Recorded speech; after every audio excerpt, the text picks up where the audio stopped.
స్తోత్రం కలుగుగా. అదేవిధంగా యెహోషువ గారి యొక్క సహోదరి యొక్క కుమార్తె కూడా డెలివరీ విషయంలో ప్రభు చూపించి కుమార్తెను అనుగ్రహించాడు అన్నది బట్టి నేను దేవుని స్తుతిస్తున్నాను. అలాగే బుజ్జిని దేవుడు స్వస్థపరిచిన విధానాన్ని బట్టి కూడా నేను దేవుని నామాన్ని మహిమపరుస్తున్నాను. ఆ బిడ్డలందరి గురించి కూడా మరి ఒకసారి మీ అనుదిన ప్రార్థనలో జ్ఞాపకం చేసుకొని వారు కొద్దిగా బలహీనంగా ఉన్నటువంటి దేవుడు వారికి స్వస్థతను అనుగ్రహించాలన్న మీ ప్రార్థనలో కిరణ్మయ్య గురించి, యెహోషువ గారి యొక్క సహోదరుడు కుమార్తె గురించి ప్రార్థన చేయవలసింది తెలియజేస్తున్నాను. అలాగే సంపత్ విషయంలో కూడా మీరు ప్రార్థన చేయండి. ఆ బిడ్డ మరి ఒకసారి వైద్యుల నిమిత్తం హైదరాబాద్ పెట్టుండగా ఆ బిడ్డకి దేవుడు స్వస్థతను త్వరితంగా అనుగ్రహించి సహాయం చేయాలన్న జ్ఞాపకం చేసుకోవాల్సిందిగా తెలియజేస్తున్నాను. దేవుని యొక్క వాక్యాన్ని మనము ధ్యానం చేద్దాం. అపోస్తలుడైన పౌలు 2 కొరింథీ సంఘానికి రాసినటువంటి పత్రిక 7వ అధ్యాయము. అపోస్తలుడైన పౌలు 2 కొరింథీలకు రాసినటువంటి పత్రిక 7వ అధ్యాయము 9-10 వచనాలు మరి ఒకసారి ఈరోజు వాక్యభాగంతో మనము ధ్యానం చేద్దాం. మీరు దుఃఖపడితేనే సంతోషించడం లేదు, కానీ మీరు దుఃఖపడి మారు మనస్సు పొందిందని ఇప్పుడు సంతోషించుతున్నారు. ఎలాగనగా ఏ విషయంలోనైనను మా వలన మీరు నష్టము పొందుకున్నట్టుకై దైవ చిత్తానుసారముగా దుఃఖపడతారు. దైవ చిత్తానుసారమైనటువంటి దుఃఖం రక్షణార్థమైనటువంటి మారు మనస్సును కలుగు చేయి. ఈ మారు మనస్సు దుఃఖమును పుట్టించదు. అయితే లోక సంబంధమైనటువంటి దుఃఖము మరణమును. దేవునికి స్తోత్రము కలుగుగా. ఈ పరిశుద్ధ పునరుద్ధాన దినమందు మరి ఒకసారి కూడి వచ్చిన మీ అందరికీ కూడా మన ప్రభువు మన రక్షకుడైనటువంటి యేసు పరిశుద్ధ నామములో నా హృదయపూర్వక వందనాలు తెలియజేస్తున్నాను. ప్రియమైనటువంటి దేవుని బిడ్డలారా, గడిచిన వారంలో నేను జ్ఞాపకం చేసినటువంటి మాట మారు మనస్సు అనేటువంటి మాట. మారు మనస్సు, మనస్సు మారి నూతన పరచబడటం, మనస్సు మారి రూపాంతరం చెందింపబడటం. ఒక వ్యక్తిలో 2 కోణాలు మనకు కనబడుతూ ఉంటాయి. మారు మనస్సు పొందక ముందు, మారు మనస్సు పొందిన తర్వాత. అన్నిసార్లు కూడా ఒకేలాగా ఉండేటువంటి వాడు కాదు. ఒక సంవత్సరంలో ఒక సంవత్సరంలో ఎలాగైతే 3 కాలాలు ఉన్నాయో, ఎండాకాలము, శీతాకాలం, అదేవిధంగా వర్షాకాలం అనేటువంటి ఎలాగైతే ఉన్నాయో, మనిషి జీవితంలో 2 కాలాలు. మారు మనస్సు పొందడానికి ముందు, మారు మనస్సు పొందిన తర్వాత. మారు మనస్సు పొందడానికి ముందు మనిషి ఎలా బ్రతికినా కూడా పెద్ద దాన్ని పట్టించుకోవాల్సిన అవసరం లేదు. ఎందుకోసం అతని మనసు ఎప్పటికీ కూడా మారలేదు కాబట్టి. కానీ అతని జీవితంలో దైవ చిత్తానుసారమైనటువంటి దుఃఖము ఎప్పుడైతే పొందుతారో, దేవుని సన్నిధిలో ఎప్పుడైతే కన్నీరు విడుస్తారు, దేవుని సన్నిధిలో ఎప్పుడైతే అంగలాలుస్తారు, అప్పుడు అతనికి ఏం కలుగు చేస్తున్నారంటే రక్షణార్థమైనటువంటి మారు మనసు. అసలు మనిషికి ఆ కోరిక పుట్టాలి. ప్రభు నేను మారు మనసు దయచే, నాకు మనసు మారాలి అనేటువంటి కోరిక పుట్టాలి. ఆ కోరిక పుడితే అప్పుడు నీకు దైవ చిత్తానుసారమైనటువంటి దుఃఖం నీకు కలుగుతుంది. కోరిక పుట్టకపోతే నువ్వు ఎంత ఏడ్చినా కూడా ఉపయోగం అనేటువంటిది ఉండదు. లోకానుసారంగా ఏడవటం వేరు, దైవ చిత్తానుసారంగా ఏడవటం అనేటువంటిది వేరు. లోకానుసారంగా ఏడవటం వలన నీకు మారు మనసు కలగదు, నీ జీవితం మారదు, నీ బ్రతుకనేటువంటిది ఎప్పటికీ కూడా మారదు. కానీ ఎప్పుడైతే దైవ చిత్తానుసారమైనటువంటి దుఃఖం నీలో ఉంటుందో, దానివల్ల నీకేం కలుగుతుంది అని అంటే మారు మనసు కలిగి రక్షణార్థమైనటువంటి మారు మనసు కలుగుతుంది. దేవునికి స్తోత్రం కలుగుగా. అంటే మార్పు చెందిన తర్వాత మనిషిలో మారేటువంటివి ఏమేమి ఉంటాయి అనేటువంటిది మీకు నేను జ్ఞాపకం చేశాను. మార్పు చెందిన తర్వాత, మనస్సు మారిన తర్వాత, ప్రభులోకి వచ్చిన తర్వాత, ప్రభుని అంగీకరించిన తర్వాత, రక్షణార్థమైనటువంటి మారు మనసు నీకు కలిగిన తర్వాత నీలో ఏమేమి మారినాయి అనేటువంటిది చూచినప్పుడు భక్తుడైనటువంటి యాకోబు జీవితంలో జరిగినటువంటి కొన్ని సంఘటనలు మీకు నేను జ్ఞాపకం చేశాను. బైబిల్లో ఎంతోమంది ఉదాహరణలు ఉన్నారు, కానీ యాకోబులో కొన్ని విశిష్టమైనటువంటి లక్షణాలని మీ ముందు ఉంచడం జరిగింది గడిచినటువంటి వారంలో. మారు మనసుకు ముందు యాకోబు మోసగాడు. మారు మనసుకు ముందు యాకోబు యొక్క బ్రతుకు చాలా అవక్తావక్తతో ఉన్నటువంటి జీవితాలు, ఎప్పుడూ కూడా దేవునిలో లేనటువంటి పరిస్థితి. కానీ యబ్బోకు రేపు దాటిన తర్వాత ఆ రాత్రికాల సమయంలో పెనుయేలు అనేటువంటి ఆ ప్రాంతంలో యాకోబు ఎప్పుడైతే మారు మనసు పొందాడో అతని జీవితంలో చాలా గొప్ప కార్యాలు జరిగింది. పొందిన తర్వాత ఏం జరిగిందంటే మొదటగా అతని యొక్క ప్రార్థన మారింది. దేవునికి స్తోత్రం కలుగుగా. అతని ప్రార్థన భాష అనేటువంటిది మారింది, అతని ప్రార్థన జీవితం అనేటువంటిది మారింది. మన జీవితంలో మారు మనసు పొందిన తర్వాత ప్రార్థన జీవితం అనేటువంటిది మారింది. రెండోదిగా యాకోబులో అతని నడక అనేటువంటిది మారింది. దేవుడిలోకి వచ్చిన తర్వాత అతను దేవుడు తొడగుంటి మీద కొట్టగానే అతను కుంటివాడైపోయాడు. కుంటుతూ నడుస్తూ వెళ్ళిపోయాడు అని బైబిల్. దేవుడిలోకి వచ్చిన తర్వాత కుంటివాడైపోయాడు. దేవుడిలోకి రాకముందు చాలా చక్కగా ఉన్నాయి అతని అవయవాలని, చక్కగా నడవగలిగాడు, చక్కగా మాట్లాడగలిగాడు, చక్కగా అనేటువంటి రీతిలో చేయగలిగాడు. కానీ దేవుడిలో మాత్రం అతను అంటివాడైపోయాడు.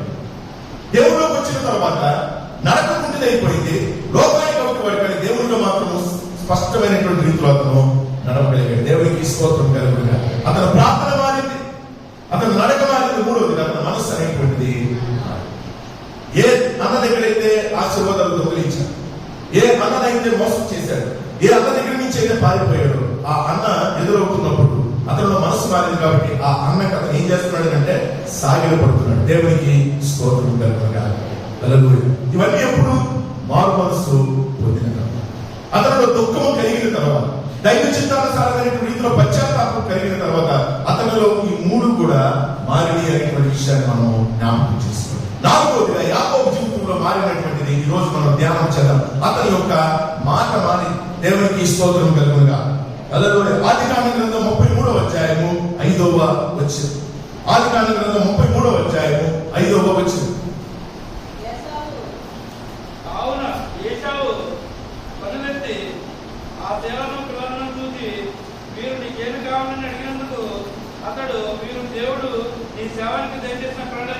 దేవుడికి మహిమ కలుగుగా. హల్లెలూయా. యాకోబు తన అన్నయ్యటువంటి ఏశావుని కలుసుకోవడానికి వెళ్ళడానికంటే ముందు తన భార్యను, తన బిడ్డలందరినీ కూడా ముందు పంపించాడు. పంపించిన తర్వాత ఏశావు ఎదురుగా వచ్చి వీళ్ళందరూ ఎవరు అని అన్నప్పుడు యాకోబు ఉపయోగించినటువంటి మాట ఏంటి? నీ సేవకుడికి దయచేసి, దేవుడు దయచేసినటువంటి పిల్లలు నీ సేవకుడికి అని మాట్లాడు. అంటే ఇక నుంచి నేను ఏమవబోతున్నానంటే ఏశావు అనేటువంటి నీకు నేను సేవకుడిగా ఉంటాను, దాసుడిగా ఉంటాను, నీ దగ్గర నేను పని చేస్తాను. యాకోబు అక్కడ మాట్లాడు. ఎప్పుడు వస్తుంది ఆ తగ్గింపు జీవితం అనేటువంటిది? ఎప్పుడు వస్తుంది ఆ మాట మార్పు అనేటువంటిది? ఎప్పుడు వస్తుంది అలా తను తాను తగ్గించుకుని తన అన్న ఎదుట తన అన్నను హెచ్చించేటువంటి విధానం ఎప్పుడు వస్తుంది అంటే నీలో మార్పు చెందాను. నువ్వు ఎప్పుడైతే మారు మనసు పొందుతావో నీ మాట అనేటువంటిది పూర్తిగా మారిపోతుంది. దేవుడికి స్తోత్రం కలుగుగా. నిజముగా నీదైతే దైవ చిత్తానుసారమైనటువంటి మారు మనసు అయితే ఖచ్చితంగా నీ మాట తీరనేటువంటిది మారదు. చాలా మందికి అసలు తగ్గింపు స్వభావం అనేటువంటిది క్రైస్తవులుగా పిలువబడుతున్నటువంటి వారు, మారు మనసు పొందినటువంటి వారు ఎప్పుడు కూడా తగ్గించుకోరు. సాత్వికం అనేటువంటిదే ఉండదు. వాడు మొత్తం చూస్తే అర్థమైపోతుంది అసలు నిజమైనటువంటి మారు మనసా కాదా అనేటువంటి. పేరుకి భక్తి, పేరుకి ప్రార్థన, పేరుకి ప్రార్థన జీవితము అనేక రకాలుగా వాడు చేస్తారు. కానీ నిజమైనటువంటి మాటలో ఏ విధమైనటువంటి మార్పు అనేటువంటిది ఉండదు. మాట ఎప్పుడు కూడా కఠినంగానే ఉండదు. ఎప్పుడు కూడా సాత్వికంతో కానీ, నెమ్మదితో కానీ, దీనత్వంతో కానీ ఆ మాట అనేటువంటిది ఎప్పుడు కూడా ఒక మాట విసిరితే ఆ మాటకి 10 రెట్లు మాట విసిరేటువంటి రీతిగా అయిపోయాం మనందరం. అది నిజమైనటువంటి మార్పు ఎప్పుడు కూడా. మన జీవితంలో కోపం అనేటువంటిది ప్రతిసారి వస్తూ ఉంటుంది చాలా మంది. కానీ ఆ కోపాన్ని ప్రతిసారి కూడా అడగదలుచుకునేటువంటి వారికి ఉంటారు. ఆ కోపంలో ఉచ్చరించేటువంటి మాటలు ఒక్కొక్కసారి చాలా నష్టం అనేటువంటిది కలుగు చేస్తుంది. నీ ఆత్మీయ జీవితానికి కానీ, నీ సంఘానికి కానీ, నీ కుటుంబానికి కానీ అది చాలా ప్రమాదం అనేటువంటి దాన్ని కలుగు చేస్తుంది. అందరూ మాట్లాడగలరు, మాట్లాడలేనటువంటి వారు ఎవరూ లేరు. కానీ వారు మనసు పొందిన తర్వాత పొందక ముందు నీ మాట తీరనేటువంటిది పూర్తిగా. కోపంలో ఏరానంటే ఏంటండి అనేటువంటి వాడు చాలా తక్కువ. ఏంట్రా అనేవాడు అంటే మాటతో మాట్లాడేదానికి కొట్టడానికి కూడా వెళ్ళేటువంటి పరిస్థితి. యాకోబు అది పూర్తిగా మారిపోయింది. నీ సేవకుడు అని తను తాను తగ్గించుకో. మొదట సాగిలి పడ్డాడు. ఎందుకోసం అంటే తన మనసు మారింది. తర్వాత ప్రేమ చేస్తున్నాడు అంటే తన మాట తీరనేటువంటిది. బైబిల్ అంటే ఉంటుంది ప్రభు అనేటువంటి యేసుక్రీస్తుని ఈ మనుషుడు మాట్లాడినటువంటి ఎవరు ఎన్నడూ కూడా ప్రభు అలా మాట్లాడాడు. ఆయన మాటల ద్వారా అందుకే అంతమంది ప్రభావితం చేయబడ్డారు. ఆయన కొట్టినటువంటి వారి పట్ల ఆయన అదే రకమైనటువంటి మాట, ఆయన పొడిచినటువంటి వారి పట్ల ఆయన అదే రకమైనటువంటి మాట, ఆయనకు చెప్పినటువంటి వారి పట్ల ఆయన అదే రకమైనటువంటి మాట. ఆయన మాటలో ఏ విధమైనటువంటి కోపం కానీ అది కానీ కనబడుతున్నాను. అందుకోసం ఈ మనుషుడు మాట్లాడినట్టు ఎవరు ఎన్నడూ కూడా. మరి ఆ మనుషుడిని ఆరాధిస్తున్నటువంటి నీవు, ఆ మనుషుల ద్వారా పశ్చాత్తాపం పొందినటువంటి నీవు, ఆ మనుషుల ద్వారా బాధమోసం పొందినటువంటి నీవు ఏం చేస్తున్నాం అనేటువంటిది నువ్వు జ్ఞాపకం చేసుకో. ఎలా ఉంటున్నాం అనేటువంటిది మనం జ్ఞాపకం చేసుకోవాలి. ఎవరి దగ్గర ఎలా మాట్లాడుతున్నాం అనేటువంటిది నీకు అర్థం కాదు. అలా అర్థం కాకపోతే అది దైవ చిత్తానుసారమైనటువంటి దుఃఖపూరితమైనటువంటి మనసు కాదు. మనుషులను మభ్య పెట్టడానికి, ఎవరినో మభ్య పెట్టడానికి నువ్వు అంటున్నావు. మరి నీ మనసు నిజంగా మార్చడం. మనసు మారితే ఖచ్చితంగా నీ మాట తీరు కూడా మారిపోతుంది. మృదువైనటువంటి మాట క్రోధమును చల్లార్చు అనేటువంటి మాట. మృదువైనటువంటి మాట కోపమును చల్లార్చు. నువ్వు ఎలాగైతే మాట్లాడతావో అంటే కోపం లేకుండా సాగిలి పడగానే ఆల్రెడీ సగం కోపం పోయింది యేషవ. నీ సేవకుడు అని తను తగ్గించుకోగానే యేషవ పూర్తిగా చల్లారిపోయాడు. దేవునికి స్తోత్రం కలుగుగా. పూర్తిగా చల్లారిపోయాడు. ఇంకా యాకోబు మీద ఒకప్పుడు ఏంటంటే పగ, ఇప్పటికీ పగ యేషవకు అలాగే ఉంది. చంపడానికి వచ్చాడు యేషవ. అప్పుడు వరకు తప్పించుకున్నాడు కాబట్టి యాకోబు ఇప్పటికీ చంపడానికి వచ్చాడు. కానీ దేవుని యొక్క సన్నిధిలో ప్రియమైనటువంటి దేవుడు ఎప్పుడైతే యాకోబులో మనస్సు మారినటువంటి తీరును యేషవ గమనించాడు, తన తప్పును ఎప్పుడైతే యాకోబు తెలుసుకున్నాడు అని యేషవ ఎప్పుడైతే కనిపెట్టాడు, తన మాట తీరును చూడగానే వెంటనే యేషవ కూడా పూర్తిగా చల్లారిపోయాడు. దేవునికి స్తోత్రం కలుగుగా. ఎందుకోసం యాకోబులో ఉన్నటువంటి మృదుమైనటువంటి మాట, వారి మనసుతో కూడినటువంటి మాటలు యాకోబులో ఉన్నాయి కాబట్టి యేషవ యొక్క కోపం అనేటువంటిది పూర్తిగా, వాక్యం ఎప్పుడు తప్పు కాదు. అందుకోసం మృదువైనటువంటి మాటలు కోపమును చల్లార్చు. వాక్యం ఎప్పుడు తప్పు కాదు. నువ్వు ఎప్పుడైతే మృదువుగా మాట్లాడతావో, నీ మాట మీదతో ఎప్పుడైతే మనుషులను దగ్గరికి చేర్చుకోగలుగుతావో, అప్పుడు మనుషులు అనేటువంటి వారు ఉన్న కోపం అంతా కూడా చల్లారి. చాలా మంది వాళ్ళు అలా ఉన్నారు కాబట్టి నేను ఇలా ఉండాల్సి వచ్చింది, వాళ్ళు అలా మాట్లాడుతున్నారు కాబట్టి నేను ఇలా మాట్లాడాల్సి వచ్చింది. బైబిల్ నాకు ఒప్పుకోదు ఎప్పుడు కూడా. వాళ్ళు ఎదురు తిరిగినా ప్రభు ఏమి ఎదురు తిరగలేదు. వాళ్ళు కొట్టినా ప్రభు మళ్ళీ తిరిగి వాళ్ళని కొట్టాలి. వాళ్ళు ప్రభు మీద నేరారోపణ చేసినా ప్రభు ఏమి కూడా నేరారోపణ అనేటువంటి వాళ్ళ మీద.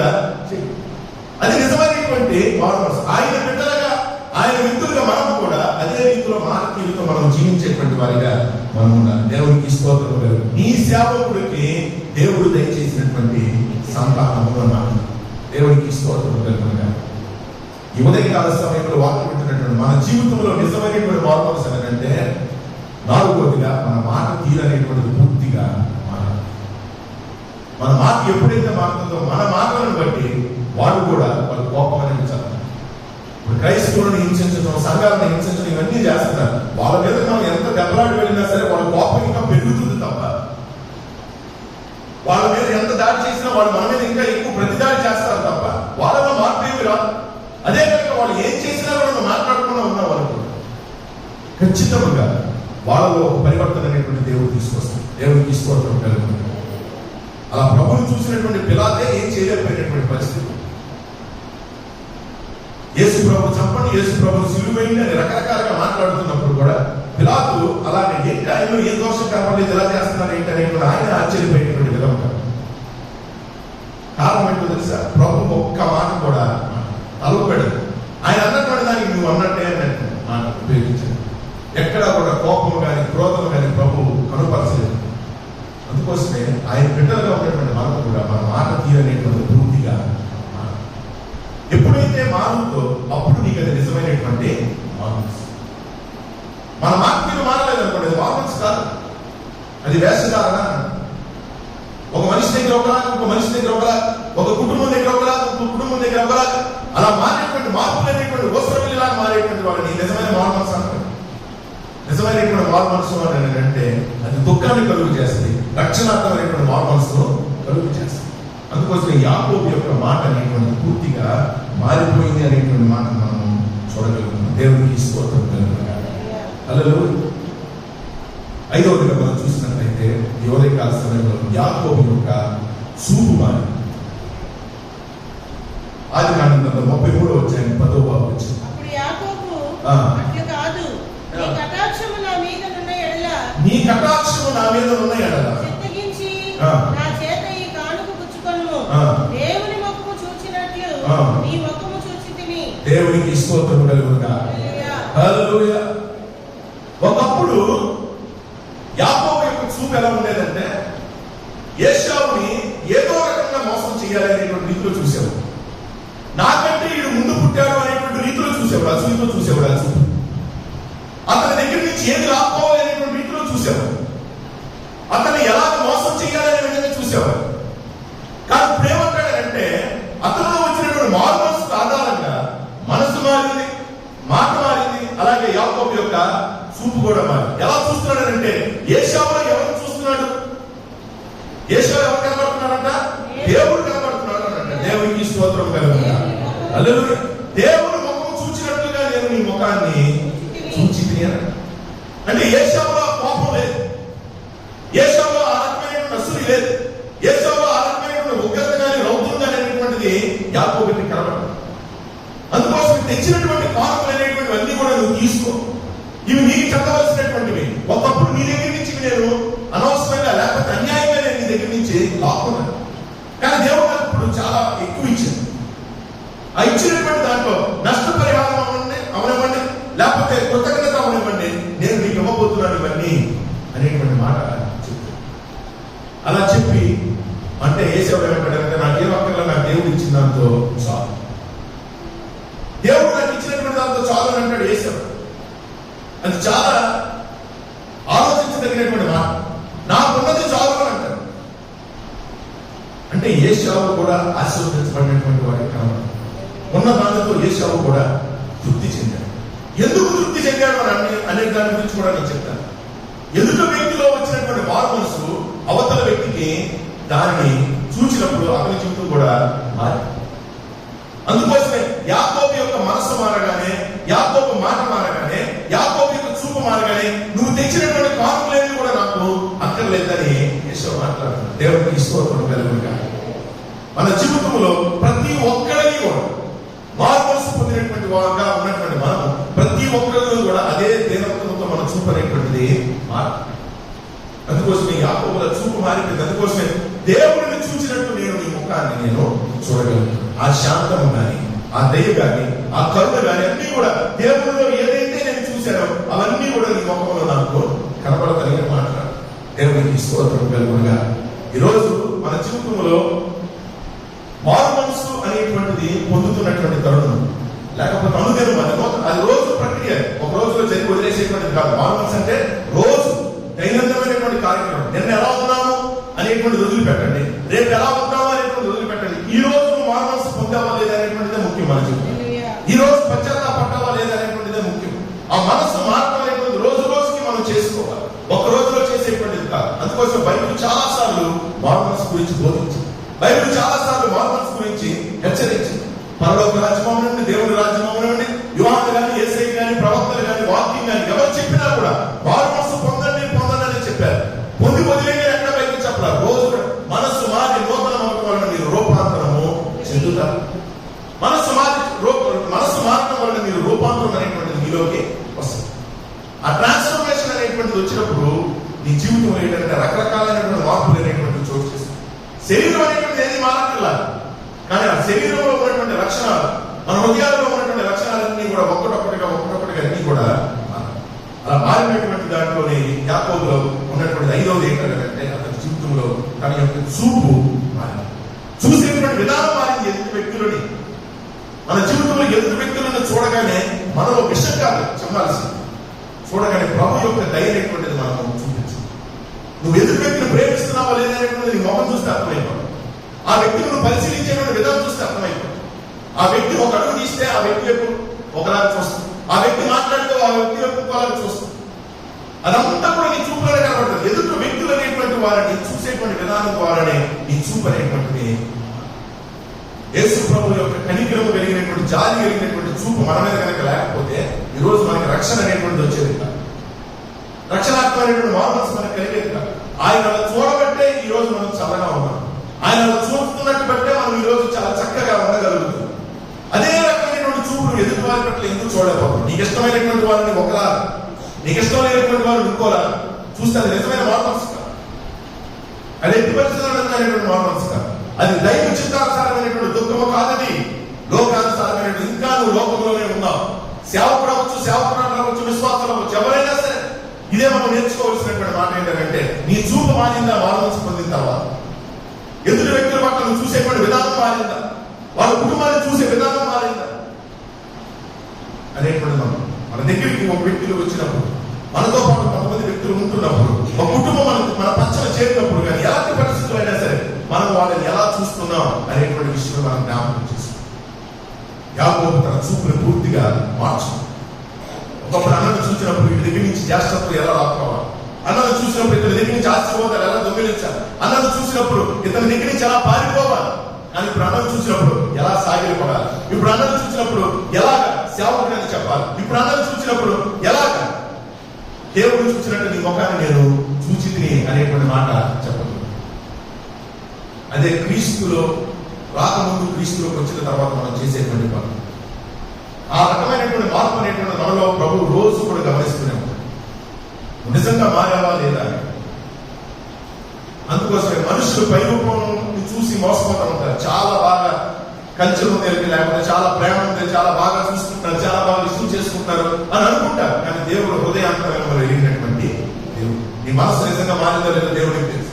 నీ మాట నిజంగా మారిందో లేదో దేవుడికి తెలుసు. నీ చూపు అనేటువంటిది నిజంగా ప్రభు చూసినట్టు చూస్తున్నావో లేదో దేవుడికి నిజంగా తెలుసు అనేటువంటి విషయాన్ని మనం జ్ఞాపకం చేసుకోవాలి. దేవుడికి స్తోత్రం కలుగునుగా. హల్లెలూయా. మారు మనసు పొందిన తర్వాత యాకోబులో మారినటువంటిది మాట. తర్వాత మారినటువంటిది ఏంటంటే అతని యొక్క చూపు అనేటువంటి తర్వాత విషయం జ్ఞాపకం చేసినట్లయితే అతని యొక్క పేరు మారి. దేవునికి స్తోత్రం కలుగునుగా. చూద్దాం, చూడండి అక్కడ ఆదికాండ గ్రంథం 32వ అధ్యాయం 27వ వచనం. అప్పుడు ఆయన, నీవు దేవునితోనూ మనుషులతోనూ పోరాడి గెలిచితివి కనుక ఇక మీదట నీ పేరు ఇశ్రాయేలే గాని యాకోబు అనబడదని చెప్పాను. దేవునికి స్తోత్రం కలుగునుగా. హల్లెలూయా. అతని జీవితంలో ప్రార్థన మారిన తర్వాత, అతని నడక మారిన తర్వాత, మనస్సు మారిన తర్వాత, మాట మారిన తర్వాత, చూపు మారిన తర్వాత దేవుడు అడుగుతున్నాడు యాకోబుని, నీ పేరు ఏంటి? ఆశ్చర్యకరమైనటువంటి విషయం కదా. ప్రభు ఒక వ్యక్తిని నీ పేరు ఏంటి అని అడుగుతున్నాడు. ప్రభు తెలీదా? తెలుసు. నువ్వు ఎవరిని అని యాకోబు ఎవరిని అడిగారు ఇంతకు ముందు? అడగలేదా? రాణి తల ఎక్కి చూపుతున్నావు. యాకోబు ఎవరు కూడా నీ పేరేంటని ఎప్పుడు అడగలేదు. ఎవరు? వాళ్ళ తండ్రి అడిగాడు. నువ్వు ఎవరితో అడిగాడు? ఏమని చెప్పాడు? నేను ఏశావును అని చెప్పాను. నేను ఏశావును అని చెప్పాను. అంటే తన పేరుని మార్చుకున్నాడు. పేరు యాకోబు, కానీ అక్కడికి వెళ్ళి తండ్రి దగ్గర ఏమని అడిగాడు? ఏమని చెప్పాడు? నేను ఏశావుని అని చెప్పాను. అంటే తన పేరు అనేటువంటిది మార్చేసుకున్నాడు. కానీ ఇక్కడ దేవుడు అడుగుతున్నాడు, నీ పేరేంటి అని అడుగుతున్నాడు. నీ పేరేంటి అని అడిగితే అక్కడ ఏమైనా పేరు మార్చాడా? లేదు, నేను యాకోబుని, అనగా నేను మోసగాడిని. బ్రతికినప్పటి నుంచి, పుట్టినప్పటి నుంచి కూడా నా బ్రతికంతా కూడా మోసాలతో, అన్యాయాలతో, కుళ్ళు కుతంత్రాలతో దొంగిలించేటువంటి విధంగా ఉన్నటువంటి పేరు నాది. నా పేరు యాకోబు అని. అప్పుడు దేవుడు అతని పేరుని మారుస్తున్నాడు. దేవునికి స్తోత్రం కలుగుగా. అప్పుడు దేవుడు అతని పేరుని మారుస్తున్నాడు.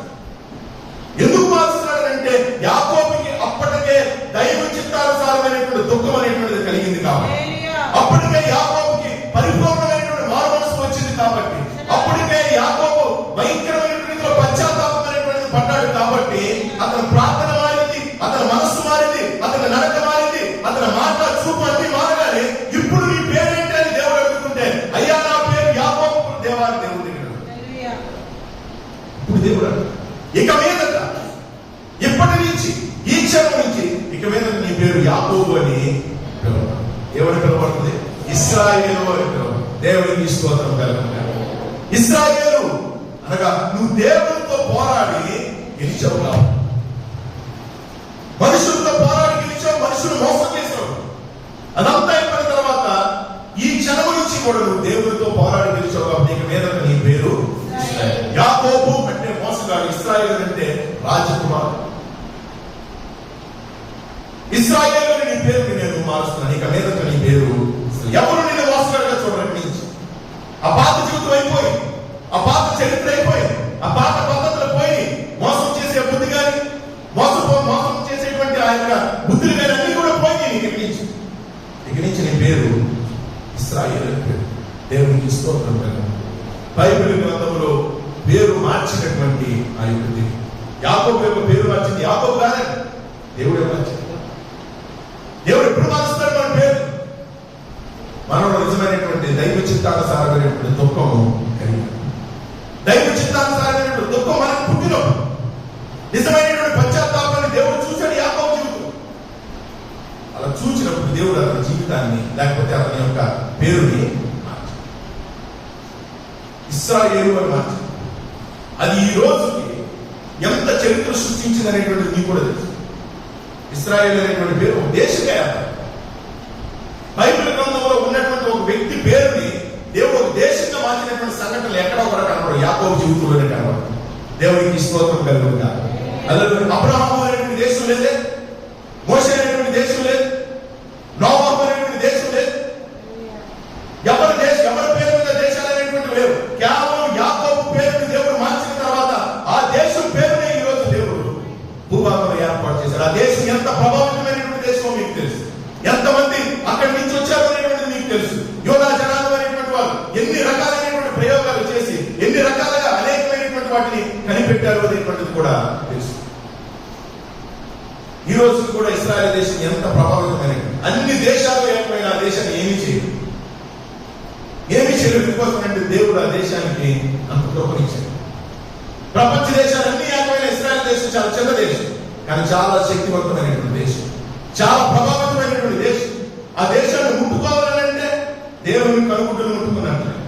ఆ దేశం మీదకి వెళ్ళాలంటే నువ్వు రాకెట్ వేసుకుని ఆ దేశం మీదకి వెళ్తాను. దేవుడు తన గమ్యస్థానాలనేటువంటివి కూడా పూర్తిగా మార్చేసేటువంటి దేవుడికి స్తోత్రం కలుగుగా.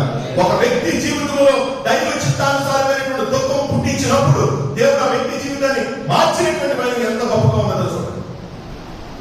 ఇశ్రాయేలు నీ భాగ్యము ఎంత గొప్పది, నిన్ను పోలినటువంటి వాడు ఎవరన్నది బైబిల్. ఆయన పోలినటువంటి వాడు ఎవరు లేరు నిజంగా.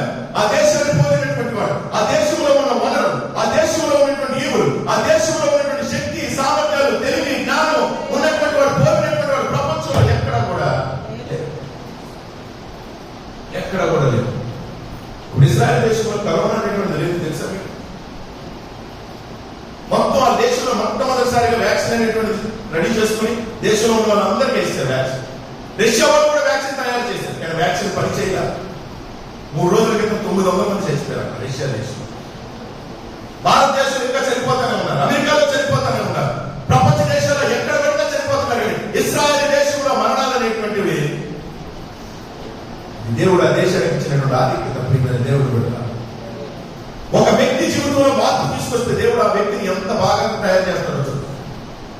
యాకోబును ఒకప్పుడు అందరూ మోసగాడిగా చూశారు, కానీ దైవ చిత్తానుసారమైనటువంటి దుఃఖం అందరూ కలిగి నిజమైనటువంటి రక్షణాత్మకమైనటువంటి మార్పు పొందడం కోసం దేవుడు అతని పేరుని మార్చేసి అతని పేరు చాలా మంది బాప్తిసం తీసుకున్న తర్వాత మా పేరు మార్చండి అన్నారు. ఆ పేరు మార్చి ఆ పేరు తగ్గట్టు ఉంటారా లేదా అనేటువంటి తెలియదు. సేవకులు ఖచ్చితంగా మార్చుతారు, కానీ ఆ పేరు తగ్గట్టు ఉంటున్నామా లేదా అనేటువంటిది మనకు తెలియదు. యాకోబు యొక్క జీవితంలో తన పేరు మార్చాడు. దేవుడితో పోరాడి నువ్వు గెలిచావు కాబట్టి ఇక మీద నీ పేరు ఇస్తాడు. ఎలా మారిందనంటే దేవుడితో పోరాడి గెలిచాడు. ఒకప్పుడు మోసగాడు, కానీ ఇప్పుడు ఏంటంటే అతను రాజు. అది కేవలం అక్కడితో ఆయనతో ఆగదు. ఆ దైవ చిత్తానుసారమైనటువంటి దుఃఖము నీకు కూడా నాకు కూడా కలిగింది. మనందరం కూడా అదే రకమైనటువంటి రీతిలో మారుమనసు, నిజమైన మారుమనసు కలిగి ఉంటే, నిజంగా నీ ప్రార్థన మారితే, నిజంగా నీ మనస్సు, నీ మాట, నీ చూపు అన్ని కూడా మారితే దేవుడు ఖచ్చితంగా నిన్ను కూడా మార్చేస్తాడు. దేవుడికి స్తోత్రం కలుగుగా. చివరిదిగా యాకోబు యొక్క బ్రతుకు మాట. దేవుడికి స్తోత్రం కలుగుగా. చూడండి ఆదికాండం గ్రంథం 33వ అధ్యాయం 20వ వచనం. అక్కడ ఒక బలిపీఠము కట్టించి దానికి ఎలోహేం ఇశ్రాయేలు అని పేరు పెట్టెను. దేవునికి స్తోత్రం కలుగుగా. యాకోబు యొక్క బ్రతుకు మారింది. లాస్ట్ ఇన్ని జరిగిన తర్వాత యాకోబు జీవితంలో జరిగినటువంటి ఏంటంటే తన బ్రతుకు అనేటువంటిది, హిస్ లైఫ్ స్టైల్ అనేటువంటిది కంప్లీట్ గా చేయి. నువ్వు ఇక్కడ నాకు బలిపీఠం కట్టుకొని దేవుడు చెప్పాలి. ఆటోమేటిక్ గా తన పేరు మారగానే అతనిలో బలిపీఠం అనేటువంటి యాకోబు యొక్క జీవితంలో మొట్టమొదటి బలిపీఠం, మొట్టమొదటి రీతిలో దేవుడికి తన బలిపీఠాన్ని కడుతున్నాడు. బ్రతుకంతా పాపం, బ్రతుకంతా కుళ్ళు, బ్రతుకంతా స్వార్థం, బ్రతుకంతా రకరకాలైనటువంటి రీతిలో ఉన్నటువంటి అతని జీవితం ఎప్పుడైతే దేవుడు అంగీకరించాడు చిత్తానుసారమైనటువంటి దుఃఖం కలిగి చేసిందో అతని జీవితంలో ఏం మారిందంటే బ్రతుకు మారి. మారు మనసు పొందితే నీలో మారవలసింది ఏంటంటే నీ బ్రతుకు మారి. నిన్ను ఎవరు ఎలా చూస్తున్నారు అనేటువంటి, ఎలా జీవిస్తున్నావు అనేటువంటి నీ బ్రతుకులను మార్చు. ఆ బ్రతుకు మారినంత కాలంలో అది మారు మనసు అనేటువంటిది. ఈ ఉదయకాల సమయంలో వాక్యం తెలియజేస్తున్నటువంటి మాట ఏంటంటే, నీకు నిజమైనటువంటి మారు మనసు అయితే నీ బ్రతుకు కూడా అలాగే మారు.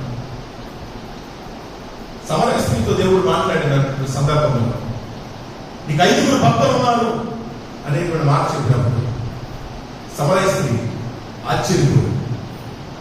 మా ఊరోడు కాదు, మా ప్రాంతోడు కాదు, మా జాతరుడు కాదు, ఎక్కడి నుంచి వచ్చి నా జీవితం అంతా కూడా ఎలా తెలిసింది నీకని కంగారు పడి అక్కడే తన కుండను విడిచిపెట్టి వెళ్ళి మళ్ళీ అలాగే అదే జీవితాన్ని కొనసాగించింది. లేకపోతే తన బ్రతుకును మార్చుకుంది. మారు మనసు అంటే ఏంటంటే అది చేసినటువంటి దానిని మళ్ళీ చేయకపోవడం. ఏ మార్గంలో అయితే వెళ్తున్నా ఆ మార్గం నుంచి పూర్తిగా నేను యూటర్న్ తీసుకోవడం, అది నిజమైనటువంటి మార్పు. ఆ సమయానికి మారాలి, మార్పు చేయ ప్రభావం దేవుడి దగ్గర ప్రార్థన చేయడం, బయటికి వెళ్ళిన తర్వాత మళ్ళీ యాజ్ యూజువల్ అదే రకమైనటువంటి రీతిలో ఉండడం, అది బ్రతుకు మార్గం కాదు. ఆ సమయానికి దేవుడిని వాడుకోవడం, మారు మనసు పొందిన తర్వాత పద్ధతులు, ఆచారాలు, అలవాట్లు అన్ని కూడా మారడం మన జీవితం. యాకోబు యొక్క బ్రతుకు మారి. అంతవరకు బలిపీఠం అంటే ఏంటో తెలియదు యాకోబు. దేవుడిని ఆరాధన చేయడం అంటే ఏంటో తెలియదు, దేవుడికి పూజించడం అంటే ఏంటో తెలియదు.